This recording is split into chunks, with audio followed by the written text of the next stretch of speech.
আমরা নতুন প্রোডাক্ট করছি, সবাইকে উদ্দীপিত করার চেষ্টা করছি। লস মেকিং ব্রাঞ্চ আমাদের মোট 46টা আছে সারা দেশে।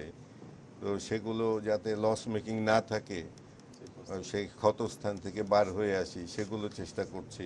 তাকে আপনি জানেন যে 2024 সালটাই আমাদের পুরো ব্যাংকিং সেক্টরের জন্য একটা কঠিন সময় আমরা অতিক্রম করেছি। সেই সময়ে তো আমাদের নতুন নতুন কিছু প্রোডাক্ট উদ্ভাবন করে এগুলো বাজারে লঞ্চ করে মানুষের মাঝে ছড়িয়ে দিয়ে আমরা নতুনভাবে আমানত সংগ্রহের জন্য পদক্ষেপ গ্রহণ করেছি। উৎসবের খুশি হবে নগদে বেশি, কারণ ঘন্টায় ঘন্টায় আছে গিফট জেতার সুযোগ। তার মধ্যে একটা উল্লেখযোগ্য হচ্ছে যে এই যে 6.5 বছরে যার 1 লক্ষ এবং তার গুণিতক যে কোনো টাকা ডিপোজিট রাখলে 6.5 বছরে তিনি দ্বিগুণ পাবে। নতুন প্রজন্ম দ্বিগুণ মুনাফা স্কিম আমরা করেছি।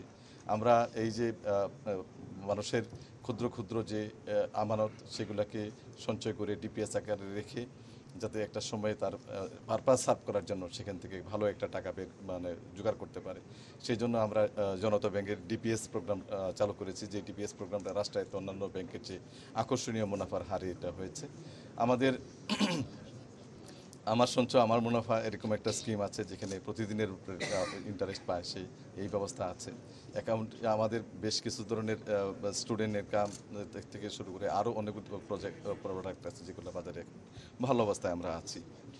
আর আমাদের একটা স্মার্ট অ্যাকাউন্ট আছে জনতা ব্যাংক স্মার্ট অ্যাকাউন্টে, সেটাও অনন্য বৈশিষ্ট্য সম্পন্ন। ওখান থেকে একটা মোটামুটিভাবে ভালো আর্ন করার সুযোগ আছে তার, এটা আমরা করেছি। ইতিমধ্যে আপনি জানেন যে আমরা 100 দিনের কর্মসূচি ঘোষণা করেছি আমার পরিচালনা পর্ষদের অনুমোদন ক্রমে। আমরা এই 100 দিনের কর্মসূচিতে মাঠ উদ্দীপ্ত হয়েছে। রমজানের এই কঠিন সময়েও আমরা চেয়ারম্যান এমডি থেকে শুরু করে সকলেই মাঠে আছি।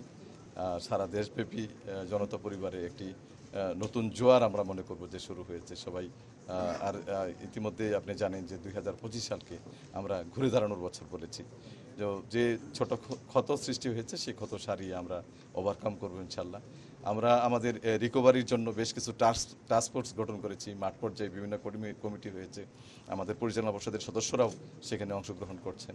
আমরা রিকভারিকে বেগবান করেছি। বড় বড় রিকভারির ক্ষেত্রে আমাদের রাষ্ট্র আমাদেরকে সহযোগিতা করছে। বাংলাদেশ ব্যাংকের গভর্নর মহোদয়ের সাথে আমাদের পরিচালনা পর্ষদকে নিয়ে পরপর 2টি মিটিং করেছি, এটার ধারাবাহিকতা থাকছে। আমরা আশা করছি সেখান থেকে একটা ভালো ধরনের আমাদের রিকভারি আসবে।